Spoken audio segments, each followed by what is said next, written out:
was a Paul Bosch event in 1979 at Sam Houston Coliseum, and I don't know if a lot of people realize that you had a lot of matches with the Von Erichs, and one in particular with David Von Erich.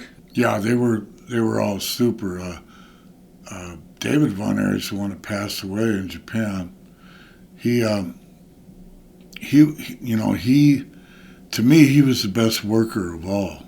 But he was tall, he was lanky, but he would have filled out. And it's a shame his life was cut short, and pancreas or something burst on him in Japan, and he died from it. I worked with Kerry. Now, Kerry was great showman, but he was out in left field. Great guy and everything, knowing I had good matches with him. And also the Kevin Von Erich. Wrestled him a lot in Dallas when Jimmy Crockett was running Dallas. I'd fly in there for him. And but he was perfect, but he would make a comeback with his feet. I never got used to that. I get a toenail in my eye or something, But he was good. So good memories of the family overall. Yeah. I was going to say you had another one with Kerry Von Erich at the Checker Dome. Yes. That's the one I was thinking about. That was our best match, and he had some kind of finish that he was going to beat me with, and he fucked up his own finish. So I just grabbed him and took over, and I says, "I'm going to go for the figure four, just small package, man," and it worked out. I saved the match because he fucked up his own finish. I forget what his finish was, but it was like the spinning kick, boom, but he missed me. And so, I just went for the other deal. Worked out great. Good. He was a good kid. Too many guys dying, man. Too much bullshit. They lose what is quality of life, what is your family. They don't care. They don't care. Look at Bruiser Brody. Just real simply. They just stabbed him and let him bleed to death. Look at Mike Lima. They drove him into poverty till he had a heart attack. I mean, I can name it. I got him on the back of his shirt. And I did it on the Howard Stern show one time. One of the guys on the back of his shirt is Andre. Well, Andre didn't commit suicide. No shit. But I don't think the 26 beers a night helped either. Nor the travel, and Brian Pillman and Art Barr, and I got blamed for Art Barr's death and the rest down there. But everybody wants to hypocritical, but nobody wants to stand up and take the first shot. And I look at it as I said my piece, and now I'm going to do what I wanted. Fellows of my generation, as we grew up in the business as men, you're out there and you're human beings and you're away from your families. And we know more about each other and taking care of each other. And we did. And then, I'm in the Marriott in Miami on the 8th story with Kevin Von Erich.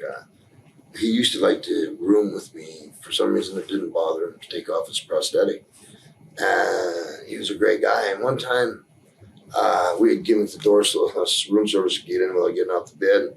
I don't know what happened. We were smoking a joint, opened the window, and Kerry and I got out there. It was a pretty hard wind blowing, but I think we're on the 8th floor. And the window closed. And neither one of us even registered the window closing. I don't know why I was there. And Big Boss Man and Kurt Hennig were coming down to have a beer. What are you doing? And we almost lost Kerry on his ledge was maybe like that.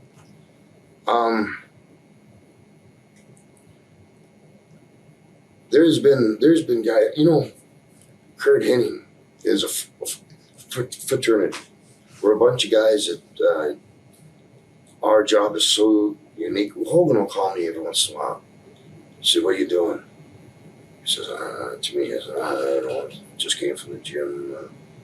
I was going to have a beer." He says, "I've had 2 I'm watching the waves." Because, we don't know what to do. For our homes, our wives, all the time, they're not used to that. They're taking care of the kids. We don't really fit there. well, the last thing we want to go do is another hard run to Peru, and it's got us in. And then when they mention your name, there's this because of you were the first, and it puts you in a really precarious situation where you don't have any friends, and the ones you do are dead. I can't really remember. I just remember having the impression of looking on the booking sheet and seeing, Butch and I going to Dallas or something, and I didn't like it. I just didn't like it. I loved going to Houston, though. Paul Bosch was the best payoff man in the business. A lot of people say that. Yeah, no doubt. As far as the Von Erichs, Kerry, Kevin, and those guys, out of all the Von Erichs, who did you like to work with? I'd say David. David? Yeah, David was My wife told me all the guys that she had met in the wrestling business, her two favorite guys of all time was Kerry Von Erich and Bobby Eaton. Just really sweet guys with big hearts. Just wonderful gentlemen. As far as the Von Erichs and the tragedies go with the family, I guess how did that ever hit you? Was with their their passings, untimely passings and suicides? I mean, the first time when David died, I mean, it just hit you hard, and then the other one, and the other one, and the other one, and finally, I mean, you just kind of expected it. It was sad, right? And you just sit there and think, what a waste. I mean, even to this day, I mean, you look at pictures of Kerry in a tight pair of jeans with no shirt on, and I mean, this guy. I mean, God is like God when He made him. He said, "Thou shalt be built." You know what I'm saying? Right. And, I mean, it was just a waste. And then you look back on the stupid things they killed themselves for. I mean, stuff that was... Do you think it was a lot of pressure from the father, too, as far as... I don't know, because I never really knew Fritz that much, but I can only imagine having, the stories that I've heard. Right. But... You have any good stories? It was like the Kennedys. When Joe Kennedy got killed in World War II, flying the older son, the father had put all of the stock in that son, that he was going to be the heir apparent. Right. And it was the same way with David. When David died, it was like all of Fritz's hopes and dreams had vanished, and because he knew how Kerry was. I mean, when I first met Kerry in 1980, I mean, he was living in a $750,000 home driving a new Corvette. I mean, these kids always had money, and I mean, they were just wide open.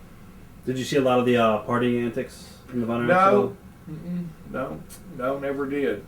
TitleMatchNetwork.com. I'm here with the Von Erichs at RCW Iron Claw. Please watch the replay on Title Match Network. Von Erichs, please tell us about the premiere of the Iron Claw movie the other night in Dallas. What's that experience like for you guys? We just got back from it in Dallas the other night, and we're pretty overall happy with it. I think Sean Durkin did a great job, and we're excited for it to be released. The actors did a great job too. For actors to wrestle, luckily Chavo Guerrero was there to teach them how to come up right, and so we're excited about it. To the hardcore fan that knows the story, it might not be 100% accurate, but the message that comes across that a man can endure so much and come out on top. Yes, sir. What's been the family's reaction to the Iron Claw movie overall? So far, really good. So far, so good. Yeah, we didn't have extremely high expectations, it's Hollywood, but that being said, it exceeded our expectations. So, hell yeah. How my mom and dad met was a little different. That's how, you'll see once you see it. Talk about the casting. How close did the film get with the actors that they chose? The guy who played my Uncle Dave did an incredible job with his voice, and he took it so serious. The guy who played my grandfather, as far as voice and mannerisms and stuff, did a great job. Zach too, because Zach didn't talk to my dad or anything before, so doing as well as he did without talking to him was pretty impressive.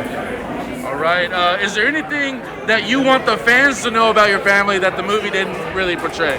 My mom was, my dad wasn't the goody good, and my mom was the goody good. They kind of got the roles reversed, where my mom was the bad one, and Yeah. My mom's the rough been an one. angel. My mom's an angel. She's I've never heard her say a swear word before.